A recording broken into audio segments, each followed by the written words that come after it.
Assalamualaikum warahmatullahi wabarakatuh. Salam sejahtera bagi kita semuanya. Om Swastiastu, Namo Buddhaya, Salam Kebajikan. Perkenalkan, saya Alfian Andes Buki dari Universitas Diponegoro, Susan Sastra Indonesia.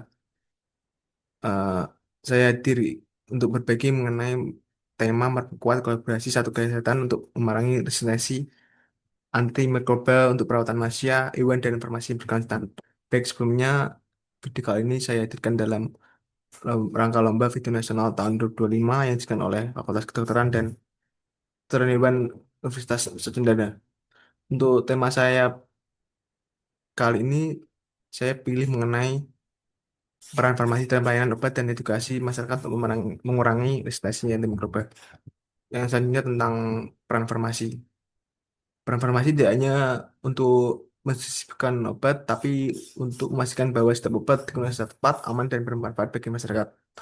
Melalui video kali ini, saya ingin menunjukkan bahwa obat-obatan memberikan kontribusi nyata untuk menjaga kesehatan baik, baik bangsa, negeri sekaligus menginspirasi generasi muda untuk peduli tentang resistensi antimikroba. AMR sendiri terjadi ketika mikroorganisme seperti bakteri, virus, atau jamur menjadi resisten terhadap obat yang harus dapat mengatasinya. Dampak serius yaitu tentang terapi gagal, pasien membutuhkan obat yang lebih mahal dan kompleks. Biaya kesehatan meningkat dan bahkan ketahanan pangan terancam. WHO sendiri melaporkan kejutan kasus infeksi di dunia tidak lagi responsif terhadap antibiotik standar.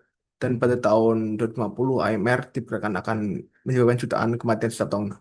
Oleh karena itu, profesi farmasi memiliki peran strategis dalam memastikan penggunaan obat yang tepat sekaligus mengedukasi masyarakat untuk lebih bijaksana. Yang selanjutnya tentang fungsi farmasi dalam pelayanan obat.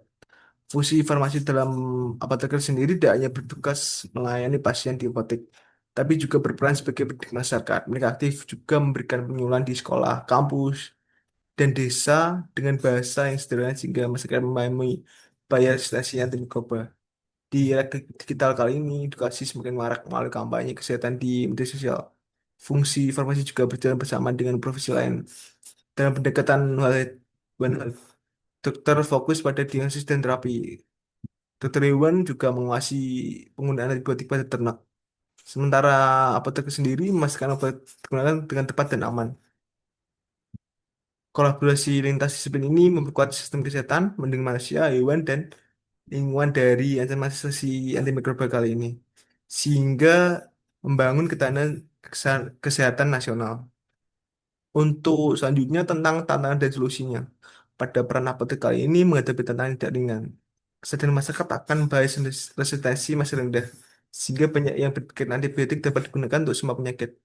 Praktik penjualan antibiotik sendiri tanpa resep masih banyak yang terjadi di beberapa tempat, meskipun ada peraturan yang melarangnya.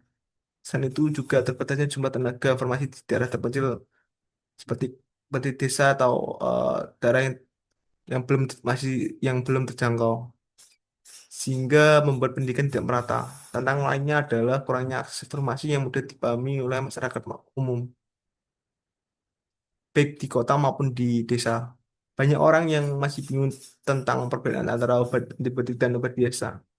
Tantangan kali ini harus diatasi dengan strategi berkelanjutan dan dukungan dari berbagai pihak, baik pemerintah, akademisi, maupun masyarakat. Jika tantangan ini tidak segera ditangani, maka resesi akan semakin sulit dikendalikan. Untuk solusinya yaitu tentang melawan resistensi antimikroba. Ini dimulai dengan memperkuat peraturan penjualan antibiotik sehingga tidak ada lagi penjualan bebas tanpa resep, bebas obat tanpa resep. Jumlah apoteker juga di fasilitas kesehatan juga perlu ditingkatkan, terutama di daerah terpencil, sehingga pelayanan obat dan edukasi masyarakat masih menjangkau semua tingkatan, baik di kota maupun di desa. Teknologi digital kali ini telah menjadi sarana yang sangat efektif untuk pendidikan massa sebagai penyebaran pesan tentang bahaya perlawanan dengan cepat dan luas. Profesi masyarakat, profesi farmasi ini diharapkan dapat menjadi pendorong perubahan perilaku masyarakat sebagai untuk menjaga antibiotik tetap efektif untuk generasi mendatang. Untuk selanjutnya tentang kesimpulan. Untuk kesimpulan kali ini, resistensi mikroba adalah tantangan besar yang kita hadapi bersama dengan pelayanan obat yang rasional dan edukasi publik yang berkelanjutan. Profesi farmasi ini dapat menjadikan yang terdepan dalam menjaga efektivitas antibiotik. Dan mari kita bekerjasama untuk menciptakan Indonesia yang sehat melalui kolaborasi One Health, di mana manusia, hewan, dan lingkungan saling mendukung untuk memerangi resistensi antimikroba. Untuk yang selanjutnya, terima kasih atas perhatian Anda. Assalamualaikum warahmatullahi wabarakatuh. Semoga gagasan ini dapat memotivasi generasi muda untuk berkontribusi nyata menjaga kesehatan bangsa.